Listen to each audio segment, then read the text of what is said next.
അതെ, ഒരു കാര്യം പറയട്ടെ.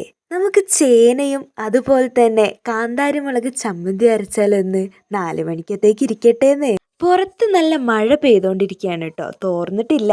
ഞാൻ കഴിഞ്ഞ വീഡിയോയിൽ പറഞ്ഞില്ലായിരുന്നോ ചേന വാങ്ങാൻ പോയ ഒരു കഥ. അപ്പൊ ഇന്ന് ആ ചേനേനെയാണ് കേട്ടോ നമ്മൾ പുഴുങ്ങാൻ പോകുന്നത്. അപ്പൊ ചേന പുഴുങ്ങാൻ എന്തെന്നറിയോ ചെയ്യേണ്ടത്? അതിന് വേണ്ടിയിട്ട് ആദ്യം നമ്മൾ ചേനേൻ്റെ തൊലിയൊക്കെ ഒന്ന് കളഞ്ഞ് കഴുകിയെടുക്കുക. അതിന് ശേഷം അതൊന്ന് മുറിച്ചെടുക്കുക. പിന്നെ അതിലേക്ക് ഇത്തിരി വെള്ളം ഒഴിച്ച് കൊടുത്തതിന് ശേഷം അതിലേക്ക് ഉപ്പും കൂടി ഇട്ട് കൊടുത്തിട്ട് നമ്മൾ കുക്കറിൽ വെച്ച് വേവിക്കുകയാണ് ചെയ്യുന്നത് കേട്ടോ. 2 വിസിൽ മതി കേട്ടോ കുക്കറിൽ വെക്കുകയാണെങ്കിൽ. പിന്നെ ചമ്മന്തിയാണ്. ചമ്മന്തി ഉണ്ടാക്കാൻ ഈസിയാണല്ലോ. നമ്മുടെ കാന്താരി മുളകും ചെറിയുള്ളിയും അതുപോലെ തന്നെ ഉപ്പും ഇത്തിരി പുളിയും കൂടി ചേർത്തിട്ട് ഒന്ന് കുത്തി ചതച്ചെടുക്കുക. അത്ര ചെയ്താൽ മതി. ചമ്മന്തി അവിടെ റെഡിയാണ്. ഇനി ആ ചേനയും കാന്താരി ചമ്മന്തിയും കൂടി ചേർത്തിട്ട് അങ്ങ് തിന്നണം.